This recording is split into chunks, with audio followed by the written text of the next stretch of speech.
तुम्ही बराच वेळ झालं उन्हात आहे. 40 वर्ष आपण ऊन सोसलंय, अन्याय सोसलाय.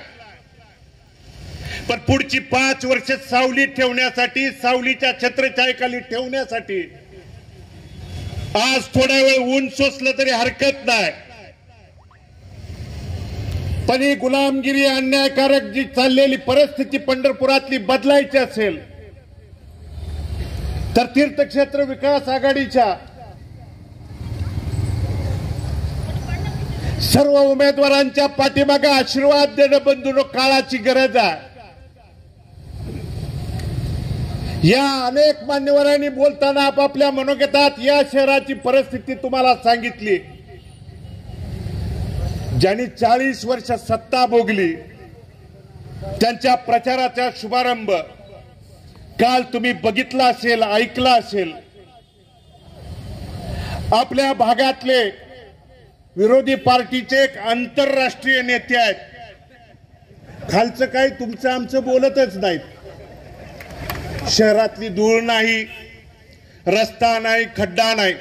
डोनाल्ड ट्रम्प, अमेरिकेचा अध्यक्ष, आता खाल्लं नाही. काल तुम्ही बघा, मी सांगतोय ते तुम्ही बघा, तपासा. काल काय बोलले? 175 कोटीचे रस्ते आणले, 230 कोटीचे अमुक आणले, लाखात हजारात तर भानगडच नाही. आणि आता हवेत जमिनीवरचं बोलायचं बंद केलंय त्या नेत्यांनी. वरून उड्डाण पूल, सरगम चौकातनं उड्डाण पूल काढायचा आणि अर्बनच्या अलीकडे आणायचा. काय अर्बनला अडचण येते? इकडून उड्डाण पूल आणायचा, तिकडे न्यायचा. आता जमिनीवरचं, खड्ड्यावरचं, रस्त्यावरचं, धुळीचं बोलायचं बंद केलंय. आणि म्हणून जर ही प्रवृत्ती जर बंधूंनो आज बदलली नाही, आज जर दडपशाही गुंडगिरीला जर आपण आळा नाही घातला, आज माझ्या माता भगिनी असतील किंवा या शहरात ज्या माझ्या छोट्या छोट्या मुली असतील, ते शाळेला जाताना सुद्धा त्यांना मनामध्ये भयाचं, भीतीचं वातावरण आहे. आणि हे वातावरण माय भगिनी येत आहेत, ते जर बदलायचं असतील तर तीर्थक्षेत्र विकास आघाडीच्या पाठीमागे बंधूंनो तुम्ही उभा राहावं, ही विनंती करण्यासाठी मी आपल्यासमोर उपस्थित आहे. काल काय बोलले हे आंतरराष्ट्रीय नेते? प्रिन्स चार्ल्स त्यांनी सांगितलं शहरात 165 सीसीटीव्ही चालू आहेत. किती? 165 सीसीटीव्ही. त्याच्यावर पोलीस प्रशासन निगराणी राखतोय. आम्ही त्याच्यावरती निगराणी राखतोय. मग बंधूंनो, मला आपल्या माध्यमातून आणि या पत्रकार बंधूंच्या माध्यमातून प्रश्न विचारायचा की शहरात जर 165 सीसीटीव्ही चालू असतील तर या पंढरपूर शहरामध्ये गेल्या काही महिन्याखाली माय लेकराचा निगरूनपणाने खून केला, त्यावेळी तुमचे सीसीटीव्हीचे फुटेज कुठे गेलते? थोड्या दिवसापूर्वी माझ्या वडर समाजातला कृष्णा धोत्रे नावाचा 9 वर्षाचा मुलगा, इथून फक्त 100 मीटर अंतरावरती तो मुलगा राहतोय, त्याचा निगरून पद्धतीनं खून झाला. त्यावेळी तुमचं सीसीटीव्ही फुटेज काय करत होतं ते तुम्ही काल का सांगितलं नाही? आणि ह्यांच्यात कमी भर आहे. हे जरा फेकतेत म्हणून वरनं आंतरराष्ट्रीय फेकायला एक माणूस त्या ठिकाणी पालकमंत्री आणला. काय म्हणले ते? देशात आमचं सरकार आहे, राज्यात आमचं आहे, खाली पण आम्हाला द्या. का द्या? मग तुमचं देशात सरकार होतं, राज्यात तुमचं सरकार होतं, तर पंतप्रधान आवास योजनेचे बंधूंनो या शहरातले जवळजवळ पंतप्रधान आवास योजनेतला पहिला टप्पा 892 घरकुलाचा त्या ठिकाणी मंजूर 2019ला झाला. विधानसभेचं इलेक्शन 2019 डोळ्यासमोर ठेवून त्या ठिकाणी ताबडतोब त्याचं उद्घाटन केलं, भूमिपूजन केलं. आणि ते 892 घरकुलाची परिस्थिती बंधूंनो बघा. आज निकृष्ट दर्जाचं पूर नियंत्रण, जिथं त्या ठिकाणी मी फुटेज तुम्हाला दाखवू शकतो, शूटिंग तुम्हाला दाखवू शकतो, त्या ठिकाणची तुम्हाला 1-2 दिवसात सगळ्या शहरातल्या नागरिकांच्या पर्यंत ती पोहोचवण्याची जबाबदारी तुमचा एक सेवक म्हणून आमची असणार आहे. पाण्याची घरं बांधली, 892 घरं म्हणजे साधारणतः पहिल्या टप्प्यातली 892. मग तुम्ही हजारो लोकांच्या जीवाशी खेळायचं काम जर मग तुमचं केंद्रात तुमचं सरकार होतं, राज्यात तुमचं सरकार होतं, आणि मग जर तुमचं इथं नगरपालिकेमध्ये देखील सरकार असताना जर हे तुम्ही करू शकला नाही तर मग आता कशासाठी तुम्ही कोणत्या कारणासाठी त्या ठिकाणी मागताय? मला वाटलं होतं काल पालकमंत्री आल्यावर इथल्या धुळीबद्दल बोलतील, इथल्या खड्ड्याबद्दल बोलतील, इथल्या आमच्या नदीमध्ये पडलेले त्या ठिकाणी खड्डे आणि त्या पात्रामध्ये अनेक त्या ठिकाणी भाविक असतील, इथले नागरिक मृत्युमुखी पडले, त्या बाबतीत त्या ठिकाणी बोलतील. पण पालकमंत्र्याला ते बोलण्याचं त्या ठिकाणी धाडच झालं नाही. पालकमंत्री काय म्हणले? स्वच्छ पंढरपूर, सुंदर पंढरपूरसाठी आम्ही काम करतोय. अरे ज्या वारकऱ्यांची तुम्ही त्या ठिकाणी काल तुमच्या सभेमध्ये नावं घेतली, आज आपल्या पंढरपूर शहरात कुठल्याही चौकात त्या ठिकाणी फिरून बघा, जे प्रतिकात्मक वारकरी उभा केलेले आहेत त्याच्यावरती 2-2, 3-3 इंचाची त्या ठिकाणी धुळीचे थर साठलेले आहेत. ते धुळीचा थर देखील तुम्हाला पुसण्याचा अवधार या नगरपालिकेच्या माध्यमातून तुमचं सरकार असताना झालं नाही. आणि मग तुम्ही पुढची सत्ता मागण्याचा तुम्हाला बंधूंनो अधिकार त्या ठिकाणी कोणत्या गोष्टीचा असणार आहे, ही भूमिका तुम्ही त्या ठिकाणी सांगणार आहे. पालकमंत्री काय म्हणले हो? हे प्रिन्स चार्ल्स नेहमी काहीतरी कामं सांगायला आम्हाला येतात म्हणले. त्यांनी 21 दिवसापूर्वी बंधून एक काम सांगितलं हो का, त्यांच्या नावाचं याचं पत्र आहे. 2/11/2025 या राज्याचे उपमुख्यमंत्री कार्तिक वारीला त्या ठिकाणी पंढरपूरला 1 तारखेला आणि 2 तारखेला उपस्थित होते बंधूंनो. त्यामध्ये त्यांनी पंढरपूर शहरात नाम संकीर्तन सभागृहाच्या साठी 20 कोटीचा मागणी त्या ठिकाणी केलेली आहे. बंधूंनो 2016 साली नाम संकीर्तन त्या सभागृहाचे भूमिपूजन झालं, तत्कालीन मंत्री मुनगंटीवार साहेबांच्या उपस्थितीत झालं. आज जवळजवळ 2016 पासून 2025 म्हणजे 9 वर्ष झालं. पहिल्या टप्प्याला 25 कोटी आले, दुसऱ्या टप्प्याला 25 कोटी आले, तिसऱ्या टप्प्याला आले, चौथा टप्पा त्यांना 20 कोटीचा मागणी केलाय. म्हणजे यांचं घर, यांचं काय बांधायचं असलं की यांचे एक टप्पा बंधून बाहेर येत आहेत. आणि मात्र आपला नाम संकीर्तन त्या ठिकाणी सभागृह किती दिवसात तुम्ही त्या ठिकाणी पार पाडू शकता हे सांगायला तुमच्याकडे औदार्य नाही.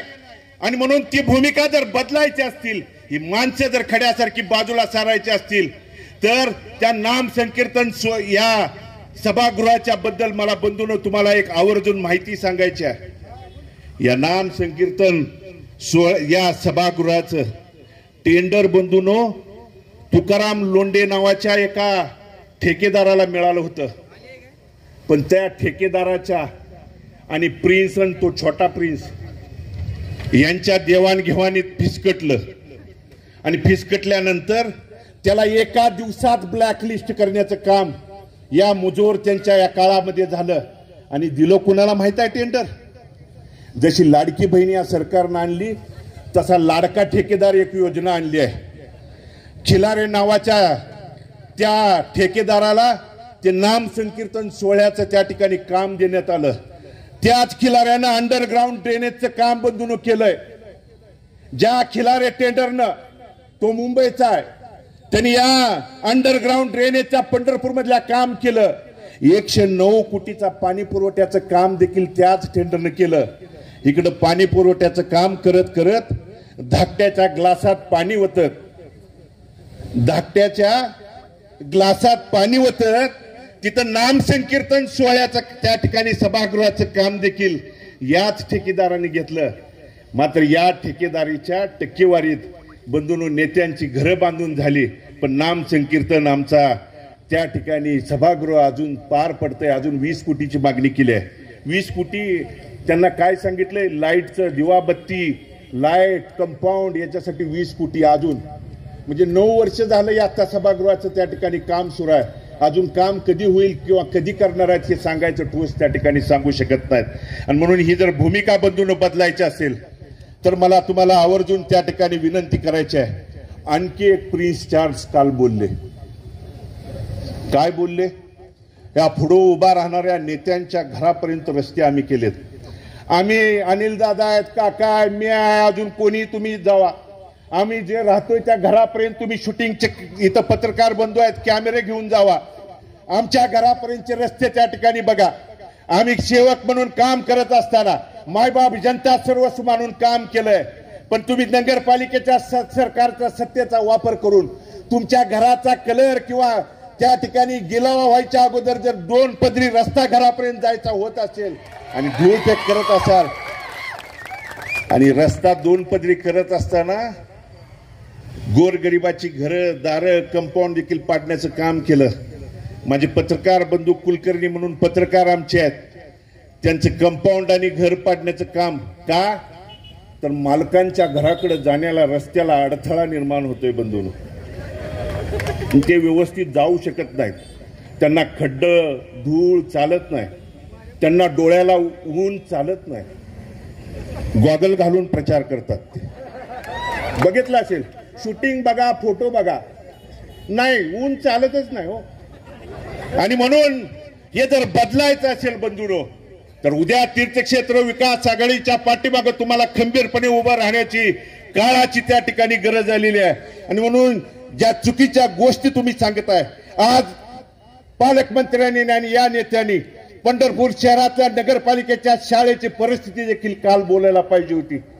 तुम्ही आमच्या आरोग्याच्या विषयी नगरपालिकेचा चालू असलेला दवाखाना बंद पाडून स्वतःचे दवाखाने भरण्यासाठी आणि इथली नगरपालिकेची शाळा चांगली चालली तर माझ्या गोरगरिबाची सर्वसामान्यांची मुलं तिथे शिकतील आणि आम्ही उभा केलेल्या शाळा बंद पडतील. या पापातनं इथल्या शाळा बंद पाडण्याचं काम त्या ठिकाणी केलं.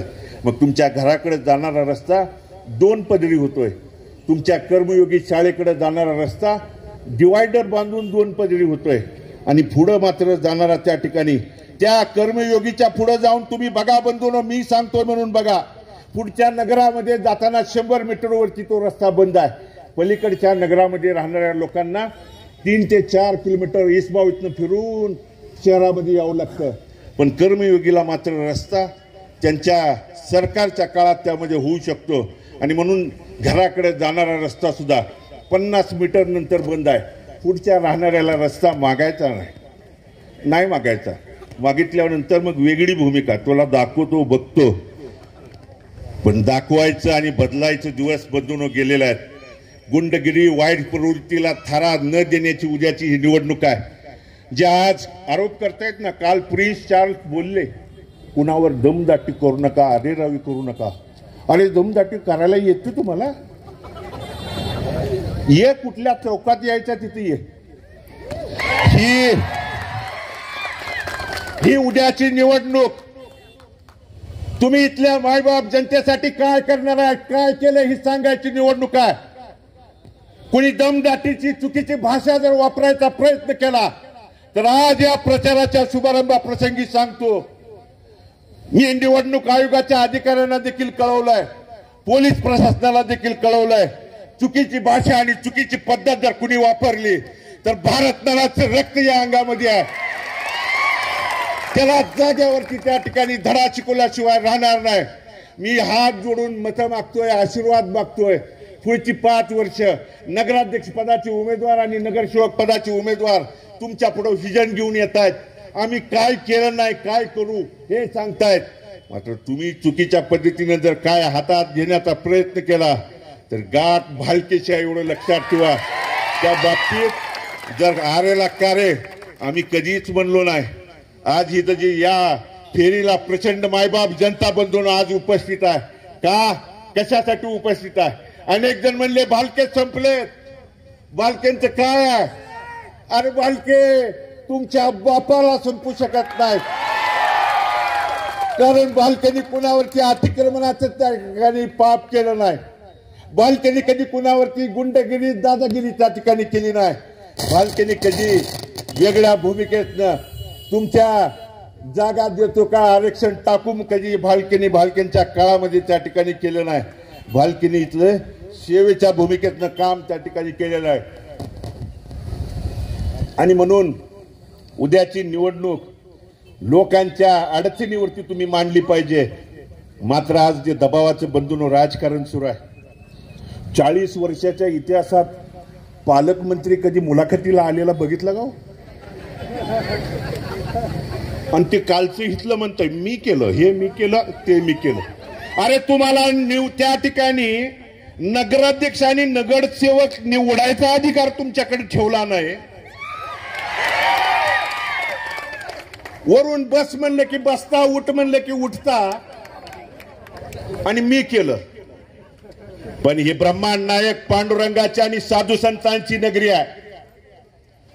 आज तुम्ही धुळीवरती न बोलता 2-3 दिवस झाले इथले नागरिक धुळीवरती बोलायला लागले म्हणल्यानंतर जे महापुरुषाचे बंधून तीर्थक्षेत्र विकास आघाडीच्या माध्यमातून मग छत्रपती शिवाजी महाराजांचा असेल, मा जिजाऊ साहेबांचा असेल, अहिल्याबाई होळकरांचा असेल किंवा क्रांतीसूर्य महात्मा ज्योतिबा फुलेंचा पुतळा, आताच मस्के मेंबरनी सांगितल्या पद्धतीनं बाळासाहेब माळी देखील सकाळी त्या ठिकाणी उपस्थित होते.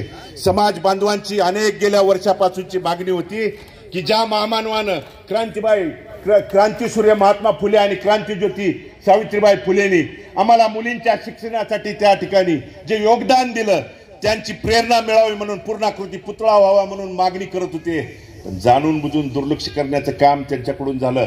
पण भारत नानांनी शब्द दिला होता, तीर्थक्षेत्र विकास आघाडीला सत्ता द्या, तुमचं पूर्णाकृती पुतळा बसवण्याचं काम मी त्या ठिकाणी करतो.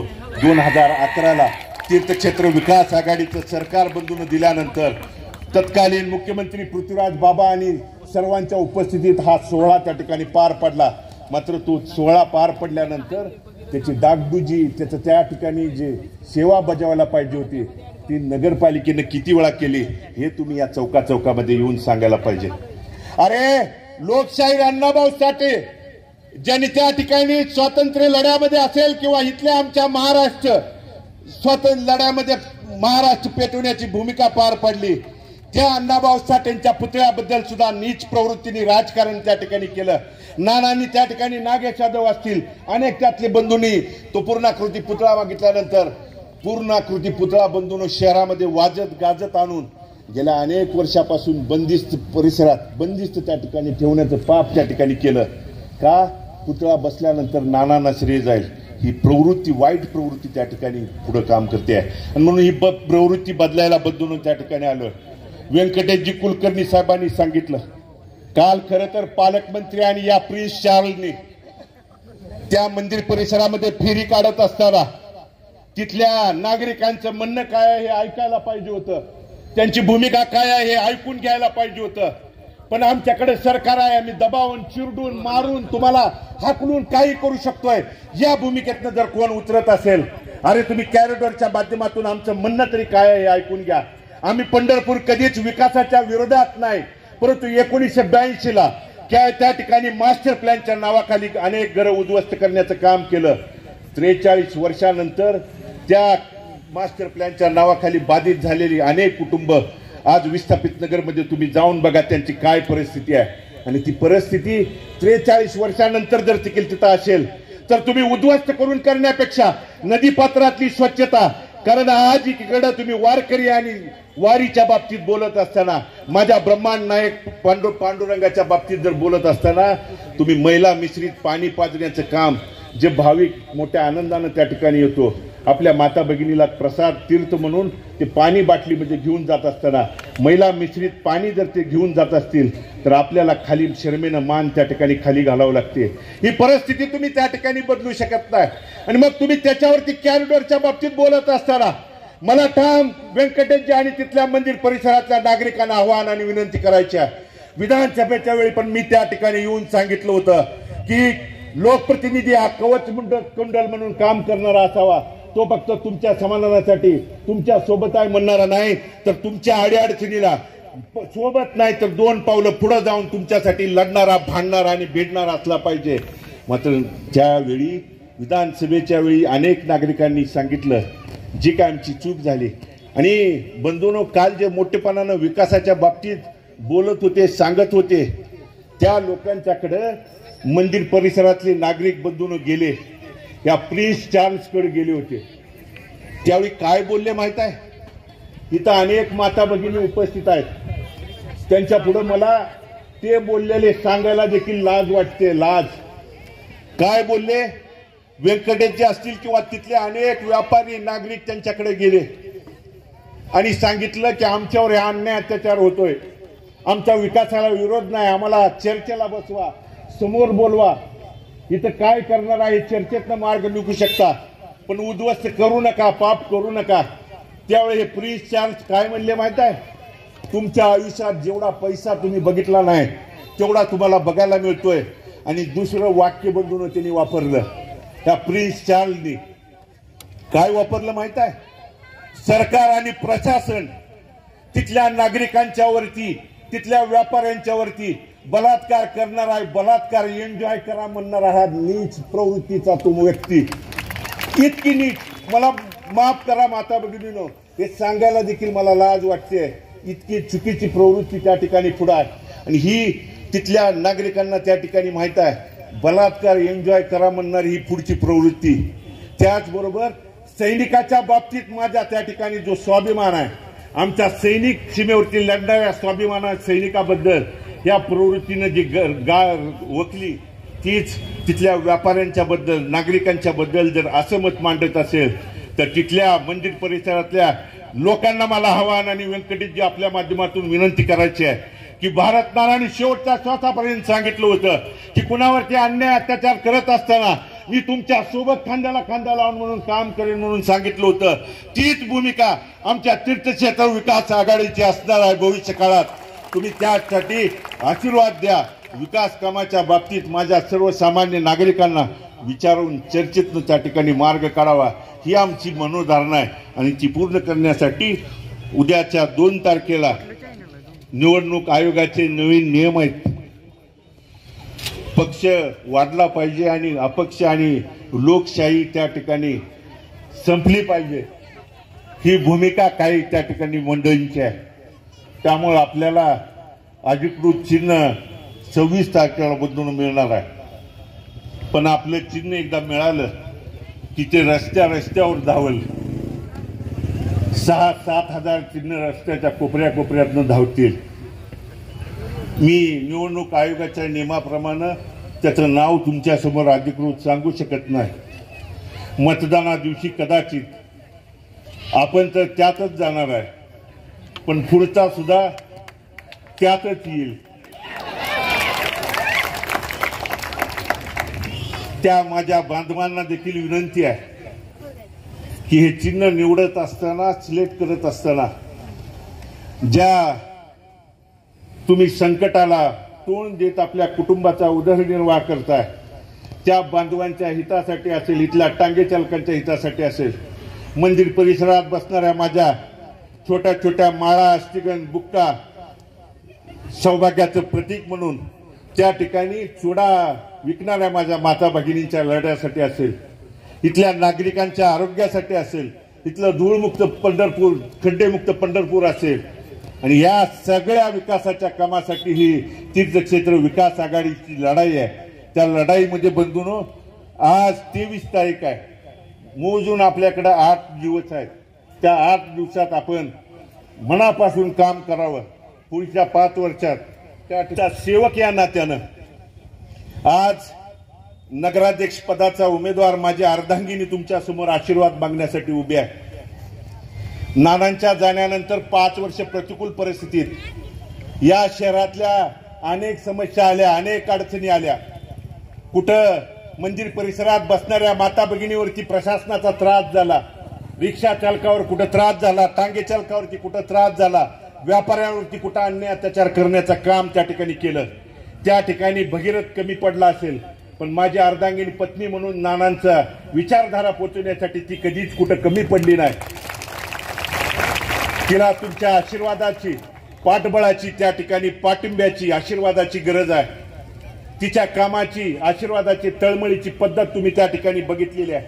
ती माझी पत्नी म्हणून नाही, तर ती सेविका म्हणून भविष्यात त्या ठिकाणी काम करेल, एवढं अभिवचन या तीर्थक्षेत्र विकास आघाडीच्या वतीनं त्या ठिकाणी देतो.